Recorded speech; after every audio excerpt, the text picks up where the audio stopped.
So our next panel is Many Roads Lead to Fandom, and I'm pleased to introduce Brian Blake, Senior Director of Diversity and Inclusion with the National Hockey League. A graduate of New York University, he began his career at J.P. Morgan Chase as a career management consultant. He worked with J.P. Morgan for 10 years, and in his current role, he develops strategies through a lens of inclusion. His key areas include learning solutions, leadership development, and of course, inclusion and diversity. Andrew Ference, Stanley Cup champ, 2011 with the Boston Bruins. You may know him as former Oilers captain. Yeah, played with the Flames, the Penguins.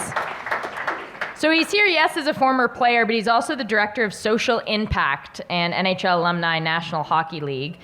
So he's responsible for helping to advance the league's social impact, community-based grassroots and fan development growth efforts. Prior to that role, of course, you saw him on the ice. Rob Knesaurek. Perfect. Yes. I shouldn't be so impressed with myself. Group Vice President of Youth Development and Industry Growth at the National Hockey League. And he has helped create a dynamic teams and programs designed to help a variety of individuals exceed personal potential. He's taken on a new challenge too back in 2012 by starting his own boutique consulting firm. So his firm aimed at challenging people and organizations to achieve more by inviting, igniting, and implementing change required to remain competitive in this fast-moving environment. And Rob Zepp is the manager of special products for NHLPA. He is a former professional hockey player, played 14 seasons of professional hockey. He spent 9 seasons in Europe, 5 German championships, and a European championship. He actually played his first NHL game for the Philadelphia Flyers during the 2014-15 season, and he is the answer to the trivia question, who was the oldest goaltender to win his NHL debut? So now you know it. I'll take it, Dad. Thank you. I like that. It's not a Stanley Cup, but I'll take Good. it. I like it. Yeah. Okay, you may begin the panel. All right. Okay. So good afternoon, everyone. Thank you for having us. Again, my name is Brian Blake, and can everybody hear me? Yep. Okay. So I'm Brian Blake, and I am the Senior Director of Diversity and Inclusion at the National Hockey League. And on behalf of myself and our panelists, we want to thank you guys, for our hosts, for allowing us to be with you today and talk about, have a conversation about some growth initiatives that are taking place at the league, and with a focus on environments and systems that attract, retain, and develop multicultural audiences, participants, and employees in our game. So to make this a fruitful conversation, as you've heard, we've got an awesome panel here of folks from both the NHL and the NHLPA. And so soon you're going to learn about how we're collaborating to bring some of these initiatives to life. So before we get into our discussion, I just want to give you a quick backdrop on what we're talking about. In my role spearheading diversity and inclusion at the NHL, I'm enacting 2 particular strategic imperatives for us. One is to engage our internal organization and learning experiences that will bring an inclusive lens to how we think and behave and make decisions at the organization. And our expected result will be an even more engaged employee base, an environment that welcomes and values all points of view. And we have that now. We're just looking to create even more of that. We also want to extend these learnings to our clubs. So we're going to be advising them on best practices around recruitment, culture, growth strategies, and things of that nature. So one of the reasons why we're so focused on diversity and inclusion now is, we're living in a world that's constantly changing, right? It's happening fast. The demographic is becoming increasingly diverse. So a couple of learnings that I want to share with you that have come to our attention. Number one, today's youths and their parents have different behaviors, belief systems, and expectations of their sporting experiences. Secondly, the game itself is taking place across multiple platforms and various forms, and what happens inside each game can be shared with the world within seconds. This is really exciting. The NHL's female fan base in the US has reached 23 million and is growing at a faster pace than all other major sports leagues. So that's an 18% increase over the last 10 years. Today, a third of NHL franchises are in markets where racial and ethnic minorities make up more than half of the millennial population. Here in Canada, more than 1/5 of Canadians are people of color and are projected to be a third of the population by 2036. And in countries outside of North America, where hockey is most popular, the demographic makeup is shifting and becoming increasingly diverse. So these are just some of our learnings, right? And this is part of the world that we're living in now and we want to react to. So, for our league to continue to grow, we need to bring an even more inclusive lens to how we engage our current fans and how we can attract new fans. So we're taking a very intentional approach with this process, and so now we're going to get into some of that discussion. So I want to acknowledge someone who's not here, and that's Maria Dennis. Maria was going to be on the panel with us today. She is the NHLPA Director of Player Health and Safety and Associate Counsel. Unfortunately, she had a situation that she had to attend to and couldn't be with us today, so we'll miss her perspective, but the two Robs will try to bring her same passion to some of the topics she was going to talk with us about. So with that, I want to start us off with a question really for each of the panelists, and that is, if we could just go down the line, we'll start with Andrew. Just tell us a little bit briefly about your background and what it is that your group is responsible for with regard to the organization. Yeah, so I played many years in the NHL. At the end of my career, finished up some schooling through Harvard Extension around corporate sustainability, innovation, which dove a lot into community impact and social impact, through corporate spending. So I was obviously attracted to the position I'm in now, which is in growth, legislative affairs, and social impact at the NHL. And my background as an athlete, obviously I ended up playing hockey and it went really well for me, but I also played every sport under the sun and was a participant in lacrosse, track and field, rugby, you name it. I played every sport, and obviously a very big advocate of multi-sport for kids right now. But the reason I loved it so much is because I had fun, and I went back to those sports because it was a great time.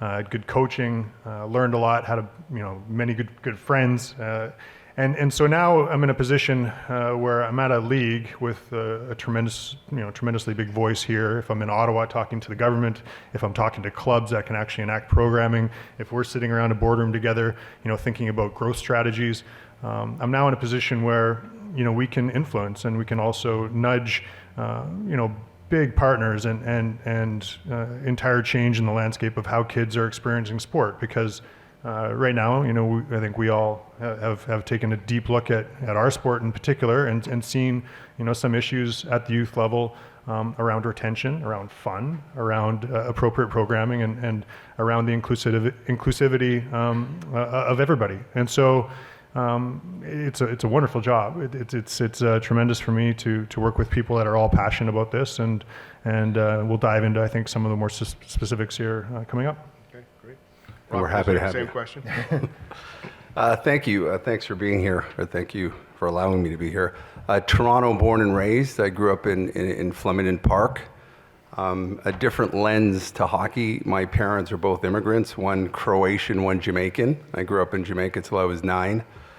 And so just to be part of our ecosystem in Canada, the fabric of Canada, I was brought into this hockey world. My parents thought playing hockey would give me a broader connection to community, which it did. And I look back today and I really believe that I didn't play in the NHL. I almost got there, but everything that I've learned and all the wonderful things and competencies the game has given me created a path in my corporate life where I was previously CEO of a large pharmaceutical company. So I almost had that business experience and that hockey experience, which 3 years ago, the NHL asked me to apply for a role, which is called the Industry Growth Fund, IGF. Everything's an acronym, NHL, we're all acronyms, and I'm sure you'll have many of them. But I run what we call the IGF, along with my colleague from the PA. We made it easy for you. He's a Rob as well.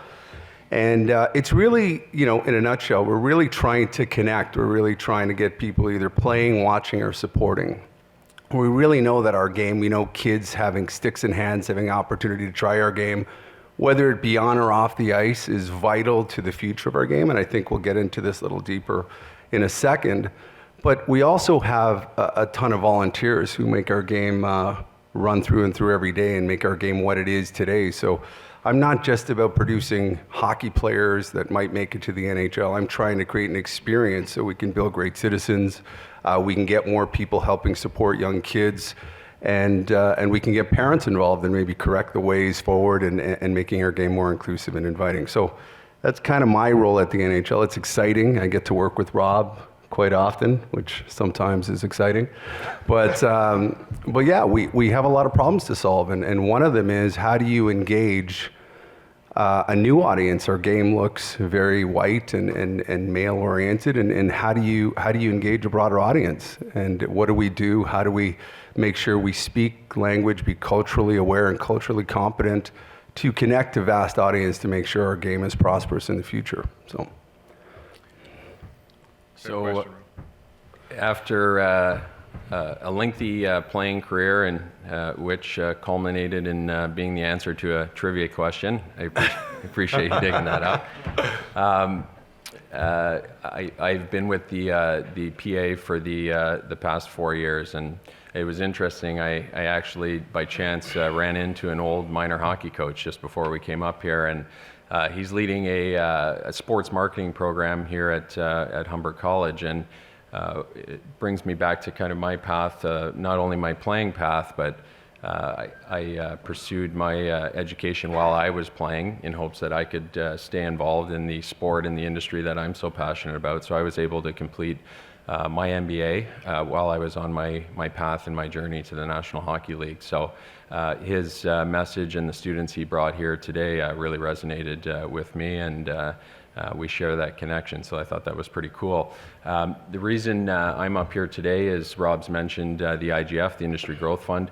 It came into existence during the last round of collective bargaining. It was a player-driven proposal that was accepted into the CBA, and we have the opportunity now to work as partners with the league on dedicating resources towards the growth of the game. So pretty unique and cool opportunity. I know there's obviously plenty of areas where the league and the PA don't agree on, but I assure you that this is a space that we're working towards a common frame of reference, and we have some mutual interest in seeing this succeed. So we'll get more into how it relates to our conversation today, but I'm really excited to be here, and thank you very much for having me. Well, you know, from that perspective, why don't we jump in to the fund, right? So, Rob K, why don't I start with you? Can you share with the group some examples of how you and your team are trying to engage a wide variety of potential fans? Sure. So I think it was important for us to understand what problem we're trying to solve. And I think initially it was, how do we help those that can't help themselves with our clubs? Can we drip feed some monies into marketplaces that aren't as fruitful as kind of the higher HRR clubs into connecting with their community? So what we decided to do, both Rob and I decided to do, is say, okay, where do kids and youth, this next generation of fans, exist? And what the obvious is they exist in schools. So we have a very large, what we call STEM-based education program through a company called Everfi. It reaches 500,000 kids a year. And what we do is we teach kids kinetic energy through dropping a puck. We use hockey as the backdrop to teach STEM curriculum. We invite these kids to open practices and hoping they connect through our game by showing them that they're relevant on something else that they might not think we'd be part of, whether it be education or whatnot. But we see about 500,000 kids annually. Through that program, we have 80,000 kids partake in ball hockey. A variety of them come to open practices, and some come to games. So that's a way of us connecting the people in the spirit of building fandom. And then we have what's called Learn to Play. In Canada, you might know it as First Shift. This is a real kind of, and it's through our clubs again, it's a low cost, low commitment way of playing hockey. It's to try and bring new audiences that might not be familiar with our game into our game. We have alumni, we do it for 8 weeks, we have big jamborees and celebrations, but this is all in the spirit of this game is fun and inclusive, just try it. And if someone wants to continue playing, wonderful. If they don't, we want them all to have a wonderful experience.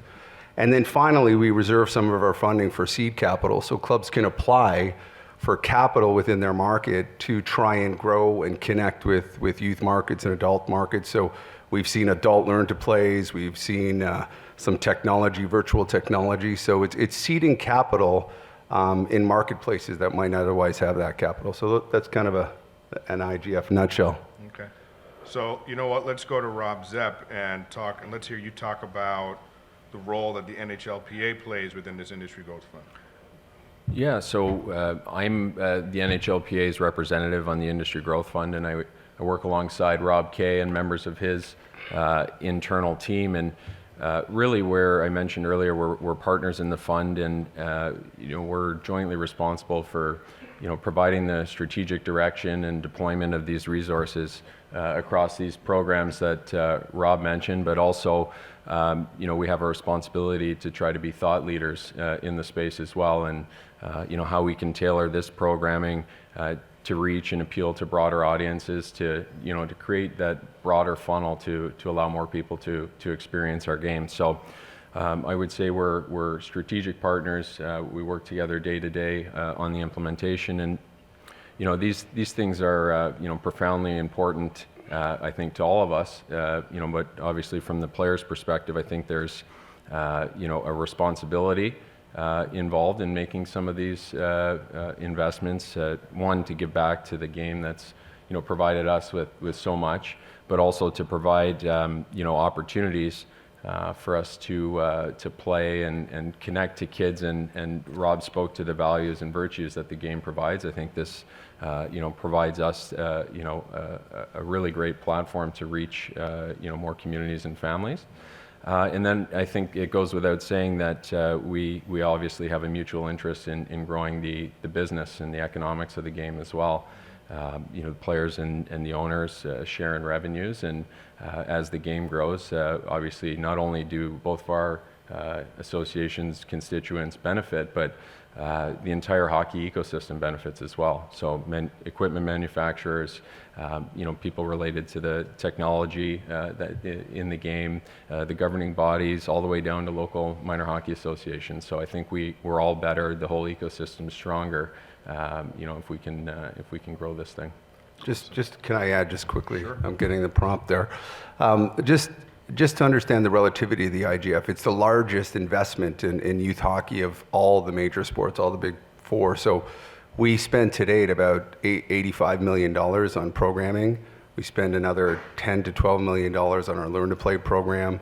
So, and we have about 119 applications in the marketplace. So this is a significant contribution to this hockey ecosystem, and it kind of stemmed from the fact that we're seen as the North Star. What is the NHL doing? And this is our way to demonstrate that we're involved. This isn't a problem of youth hockey or Hockey Canada or USA Hockey.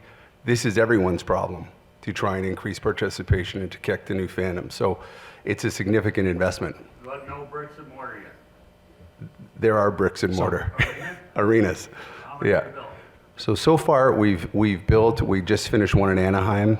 We're going to finish one in St. Louis shortly. We've probably built about 4. Now we have about 7. The logistical nightmares that go in building arenas, and so we're kind of that last one into our payment mechanism. So we allow the teams to kind of settle up with the land and the city and whatnot. But we got about another 4 on the horizon in San Jose. You see a lot in California. And in Vegas, we were part of one as well. So Just to interject there too, we're talking about ice rinks now. There's been a whole number of additional rinks, whether it's deck hockey, ball and street rinks, outdoor rinks that are being built as well. So the ones Rob's referencing would be ice hockey rinks, but there's a whole host of others, that kind of attract that non-traditional form of the game, especially in some of the Sunbelt areas, just trying to provide more surfaces and opportunities for kids and families to connect. That's a perfect segue to a question I want to ask Andrew. And so Andrew, given that we have an increasingly inclusive focus on how things are materializing in the game today, can you share some thoughts on how creating a great hockey experiences can help the league attract and retain multicultural audiences? Yeah, well, I think like building off of some of the IGF programs, I mean, what I'm involved in, I think, is a bit of a handoff to a certain sense. So when, we do STEM programming, our clubs are the ones that, really get into the schools, and we'll work with future goals. And so there's your introduction to the demographics of a city, are in the school, like Rob mentioned. So you're attracting all these kids to the sport of hockey, introducing them to the sport of hockey through STEM. Then that next step might be to introduce them to ball hockey. So they pick up a ball and stick and they actually try the sport, and it's a lot of fun. Where I start to get involved is in the actual infrastructure. And so one of the specific projects is hard infrastructure in cities, but based around multi-sport. So I spent the last year developing, along with another company, a multi-sport net that can actually be found in playgrounds. And we're just starting to see them go into the ground. You'll probably see one up here in a couple weeks with hometown hockey, and we're having clubs that are actually putting these in. But the thought behind it being, if we're in the Sun Belt and if we're in some non-traditional hockey areas, or if we're in, Toronto, when you look around school playgrounds, when you look around parks and recreation, the ability to play street hockey and just pick up a stick and make it really easy, it's actually pretty tough. You see a lot of basketball hoops and you see a lot of infrastructure for some of their sports, but for hockey, it's actually quite barren. So the thought for us and the investment for us was making hockey as accessible as possible, making it easy to take that passion or that interest that you might have been sparked through the STEM programming or through ball hockey, and then having a place to actually apply it. So developing hard infrastructure, throughout both our club cities and all the spaces in between, is a huge priority. With that, there is the legislative affairs part of the job, which I think is important to touch on as well, because I love it. I think it's really neat. But especially here in Canada, we live in a place where there's an expectation of the government to make an investment into sports. Up until this point, the narrative behind why kids play hockey or why kids play sport is not wrong. It's a lot about building teamwork, overcoming adversity, discipline, all those kind of catchphrases that you might hear about the importance of sport, which are all true. But the big task for me over the last year on that side of things has been to a bit change the narrative around the value of sport, of why would we ask government to be a partner in some of these infrastructure projects? Why would we ask government to help revitalize some of the ice arenas that are in a pretty sad state across our country right now, or to help build new ball hockey facilities? And the narrative that I believe in full-heartedly, and also I know there's a lot of partners across Canada, is that we invest in sport because number one, it's a preventative healthcare issue. Kids that play sport are healthier. They have better health outcomes. They also get better grades in school. They also stay out of the justice system. And so sport is, yes, about medals and good feelings and teamwork and all that. But from a government perspective and from an investment perspective, as a country, it's about investing in those other things that have a real cost to society. So the work that we're doing at the NHL is yes, about introducing kids to sport, but we also have a group that believes deeply in this bigger impact of sport on society, and the impact that it has on people's lives, and also the impact that it has on quite literally the economy of our communities. And so that's the other really interesting aspect of our work, and trying to make sure that we're helping to drive youth participation in sport. Sure, the outcome is great for us as the NHL. The more people that are interested in hockey, and the more people that are watching our game, and that are fans, and that hopefully are buying tickets and jerseys.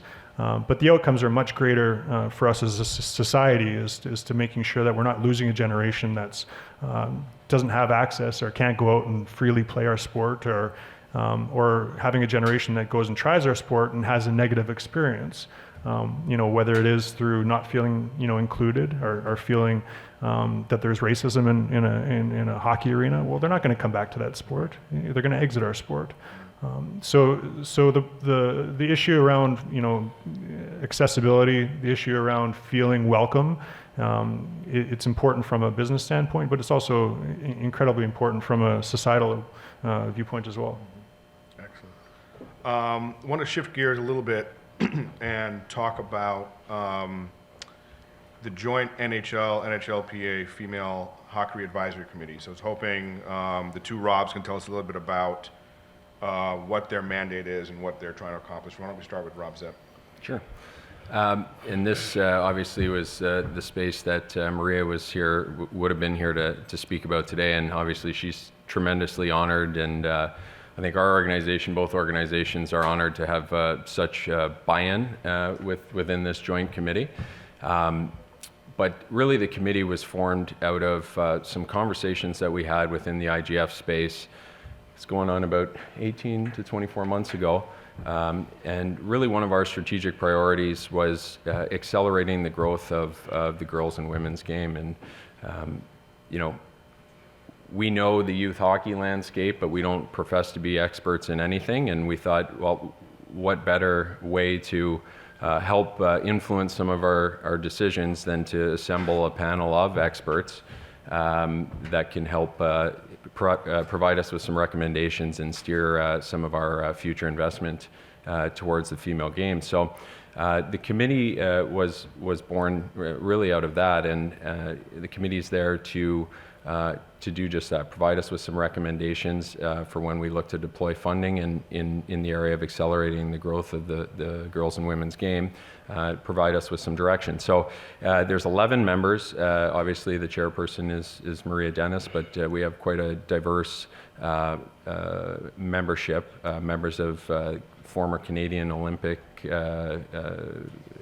hockey team, the U.S. women's hockey team, ladies from broadcasting. We have current players. So really a great panel. And what they've provided us with in the first 3 years was, or the first year was really 3 key recommendations. And one was if you want to accelerate the growth in this space and attract a broader audience, one would be to provide role models.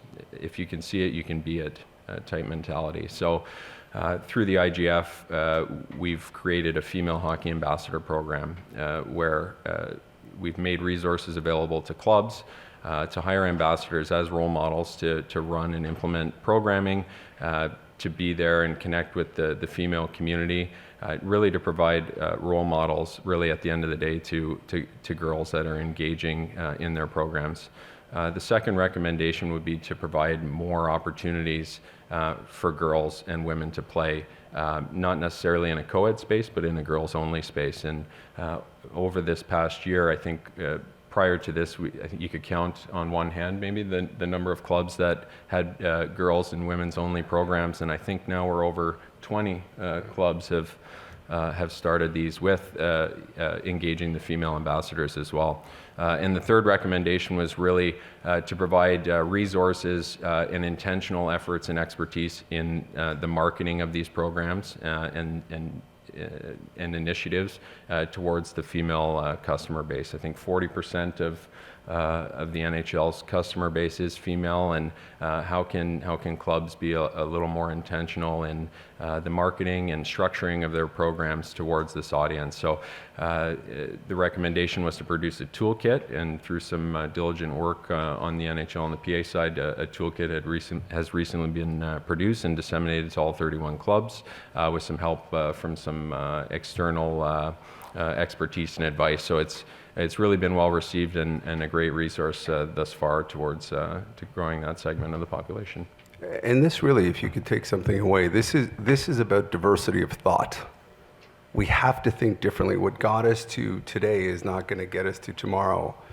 And by broader inclusion, I'll share a funny or an interesting story, not a funny story. We went to Wickfest, which is Haley, who's being inducted this evening, Haley Wickenheiser's tournament. And Rob and I decided to sponsor the tournament.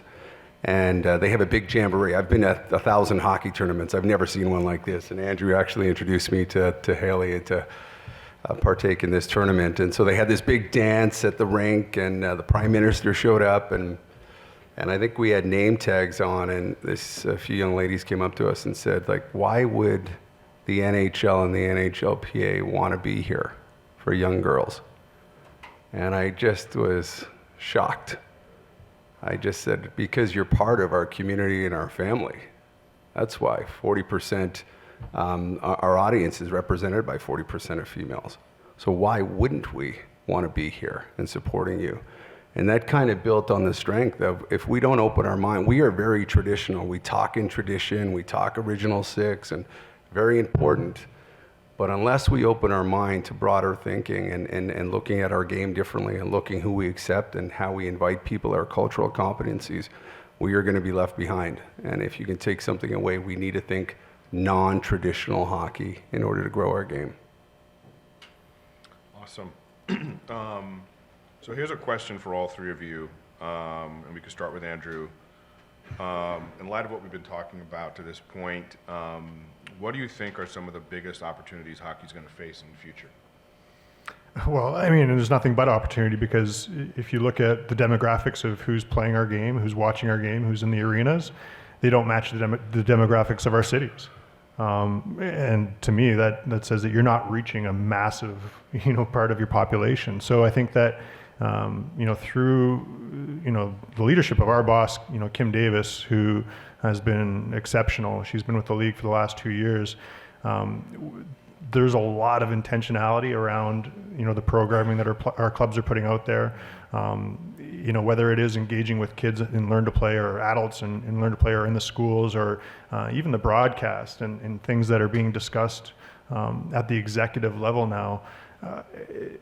There's real thought and like I said, real intentionality of going after and not just, trying to check a box around, diversity and inclusion and speaking to, non-traditional participants or the marketplace that we haven't been traditionally reaching. It's doing it because we want to be there and we mean to be there, and we've put the people in place that know how to do it properly, right? Like to me it's been fascinating to watch, because I grew up in like Rob said, a very traditional mindset of hockey, how it is very old school, and to see people come in and disrupt it at an executive level, and to have the full support of the commissioner and the encouragement and I would say excitement of the commissioner to really push the envelope and to think differently than we have before.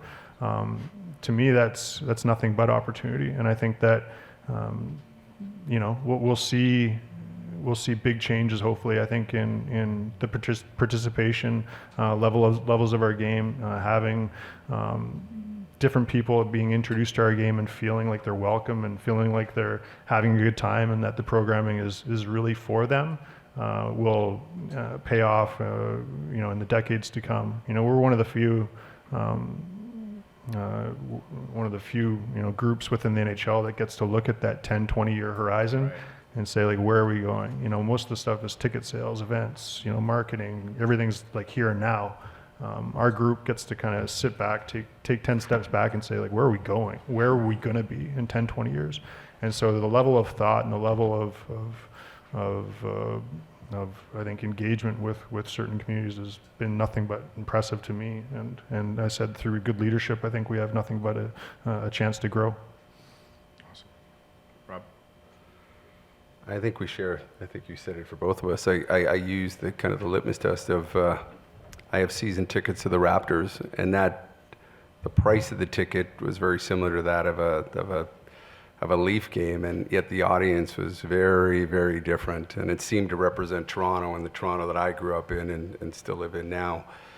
And unless we disrupt, as I mentioned, we bring in people from the Raptors side to learn from and kind of understand what you came into a hockey market 25 years ago.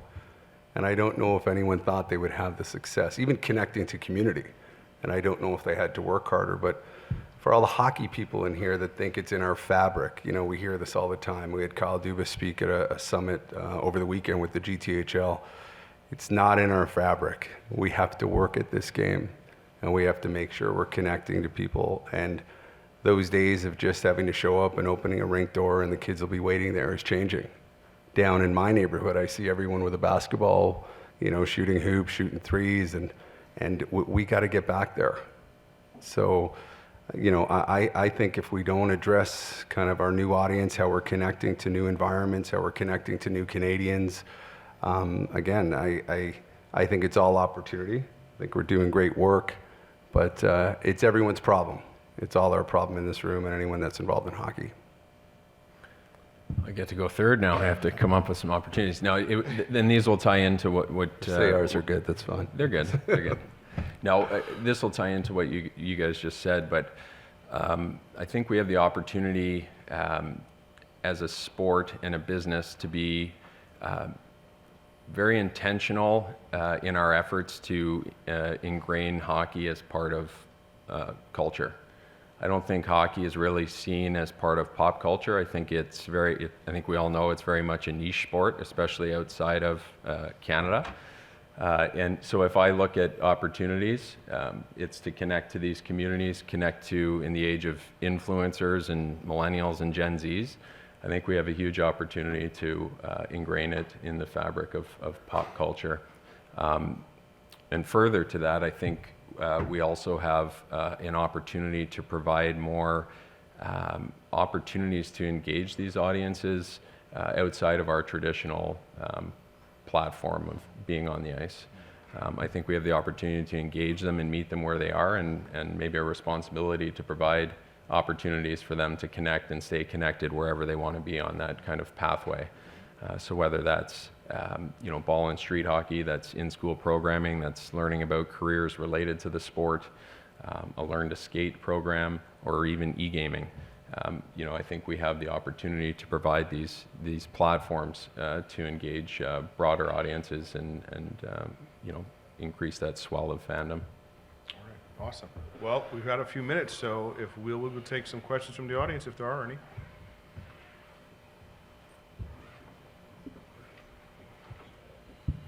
Hi there. My name's Rob. I'm a first... Perfect. Well done. Hat trick, Rob, yes. So I'm a first-year sport admin student at Georgian College, and I had a question for you, Mr. Ference, if that's okay. Yeah, of course. So you won the King Clancy Award in 2014. For those who don't know, it's an award to the individual who best displays leadership on and off the ice, but has also made significant humanitarian contributions in their communities. I'm just wondering, how has that experience, if at all, changed the way you look at diversity and inclusiveness in sports? Yeah, well, I think, thank you, by the way, for bringing that up. It's No problem. look, I think at the player level and at the club level, back to my last remark about the difference between checking a box and doing something with real intentions and authenticity, there's a massive difference, like a massive difference. And I think that I'm always encouraging. I speak every year at our rookie orientation that we have for all the new kids coming into the league. They do a great job of 2 days down in DC, and these kids just get fed a fire hose of information about everything from finance to social media to everything. But I've had the opportunity for the last few years to speak to this group of kids, and my message to them has always been about the importance of having a life outside of hockey and having a life other than hockey, being more than just what happens within the locker room. And I think that's on many fronts, it's good for life after hockey and developing yourself as a person. But I think creating those real interests and those real connections to your community is incredibly important, from a personal standpoint from the players, but also for the community, like actually caring about what you're involved in. For me, it was the environment, it was LGBTQ issues. Those things meant something to me because I had a personal connection to them. And so when I engaged with groups within the cities that I played in, or initiatives in the cities that I played in that were around those issues, it was authentic, and I cared, and I was full-heartedly into it because it meant something to me. I think that the one guidance I've always tried to give clubs, especially that I played on, was don't create programming and things and all these community initiatives that you just send guys to. Engage the guys day one at training camp, or even in the summer. find out who they are as people, find out what they're into, find out what they're interested in, and then develop programming around those interests and develop community tie-ins around who they are as a person. Sometimes it will be a visit to, the children's hospital or to, whatever it is in the community, because that's what the player is very passionate about and what it means, something means very deeply to them. But sometimes it has nothing to do with, the traditional community initiatives. But you want players being involved and being in the community authentically, because I don't know, in my opinion, there's nothing worse than a player that shows up to a good community event and is, has no clue why he's there, has no connection to why he's there, doesn't even know why. It's just checking a box. And so I think that's something that I'm obviously very passionate about, but I've tried to pass on to the generations that are coming into our game as well about the importance of that. I guarantee you that never happened on any of my teams. I would never expect anything less. Okay, I think we have. Okay, thank you. Okay, I guess we gotta wrap it up. Gotta wrap it up. My All answers right. are way too long. Sorry. It's all good. Well, listen, thank you so much for allowing us to be here. Hope you guys got a lot out of this, and thanks again. Thank you. Thank you.